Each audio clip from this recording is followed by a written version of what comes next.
వైద్యులు తమ వృత్తిలో ఒత్తిడిని అధిగమించేందుకు వైద్యులు తమ వృత్తితో పాటు కొంత సమయాన్ని కుటుంబంతో గడపాలని Satya scanning and diagnostic centre MD chief radiologist doctor Kada Venkataramana పేర్కొన్నారు. కాకినాడలో సరోవర్ పోర్టుకోలో doctor heal thy self Novo Nordisk doctor meet కార్యక్రమం జరిగింది. ఈ కార్యక్రమంలో ముఖ్య వక్తలుగా డాక్టర్ కాదా వెంకటరమణ డయాబెటిక్స్ మేనేజ్మెంట్పై ప్రముఖ డాక్టర్ రామ్ స్వరూప్ జవహర్లు పాల్గొని ప్రసంగించారు. ఈ సందర్భంగా కాదా వెంకటరమణ మాట్లాడుతూ వైద్యులు తమ ఒత్తిడిని తగ్గించుకునేందుకు తీసుకోవాల్సిన చర్యలను వివరించారు. డాక్టర్ రామ్ స్వరూప్ జవహర్లు మాట్లాడుతూ డయాబెటిక్స్లో కొత్తగా వచ్చిన ఇన్సులేషన్పై వైద్యులకు అవగాహన కల్పించేందుకు ఈసీఎంఏని నిర్వహించడం జరిగిందని వివరించారు. కార్యక్రమంలో పెద్ద సంఖ్యలో నగరంలోని ప్రముఖ వైద్యులు పాల్గొన్నారు. డాక్టర్ కాదా గారు మాట్లాడిన తర్వాత నెక్స్ట్ టాపిక్ నేను మాట్లాడుతున్నాను. ఇది కొత్తగా వచ్చిన ఒక ఇన్సులిన్ గురించి మా డాక్టర్స్కి అవగాహన గురించి. ఇన్సులిన్ డెగ్లూటెక్, యాస్పార్ట్ అని రెండు కూడా చాలా మంచి ఇన్సులిన్స్. ఒకటేమో లాంగ్ యాక్టింగ్, ఇంకొకటేమో షార్ట్ యాక్టింగ్. సో మన ఇండియన్ పేషెంట్స్లో కార్బోహైడ్రేట్ ఎక్కువగా ఉంటుంది కాబట్టి ఆ కార్బోహైడ్రేట్ తీసుకున్న తర్వాత అంటే రైస్ కానీ ఇలాంటివి తీసుకున్న తర్వాత షుగర్స్ చాలా షార్ప్గా రైజ్ అవుతాయి. అవి తగ్గించడానికంటూ ఈ యాస్పార్ట్ ఉపయోగపడుతుంది.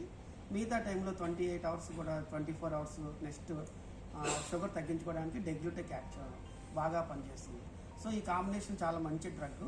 సో దీని గురించి మన కాకినాడలో ఉన్న సీనియర్ డాక్టర్స్కి మన ఫ్రెండ్స్ అందరికీ కూడా దీని గురించి అవగాహన కల్పించడానికి ఈ కార్యక్రమాన్ని కండక్ట్ చేస్తున్నారు.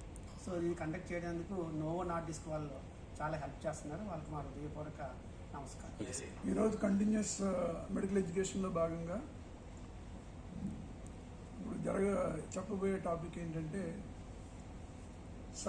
భారతదేశం నుండి సగటు పౌరుల ఆయుర్దాయం కన్నా డాక్టర్ యొక్క ఆయుర్దాయం 9 సంవత్సరాలు తక్కువగా ఉంది. డాక్టర్స్ ఇలాగ త్వరగా మరణించడానికి ప్రధాన కారణం ఈ వృత్తిలో ఉండేటువంటి ఒత్తిడి.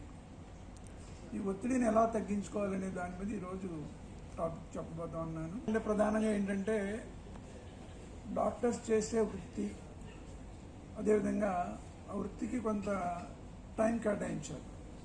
అట్ ది టైం కుటుంబం పట్ల, తన పర్సనల్ లైఫ్ పట్ల కొంత సమయాన్ని కేటాయించాలి. ఈ రెండింటినీ బ్యాలెన్స్ చేస్తూ ఎలాగ తన వృత్తిలో కొనసాగాలి అనే దాని మీద ఈరోజు ప్రజెంట్ చేయబోతున్నాను.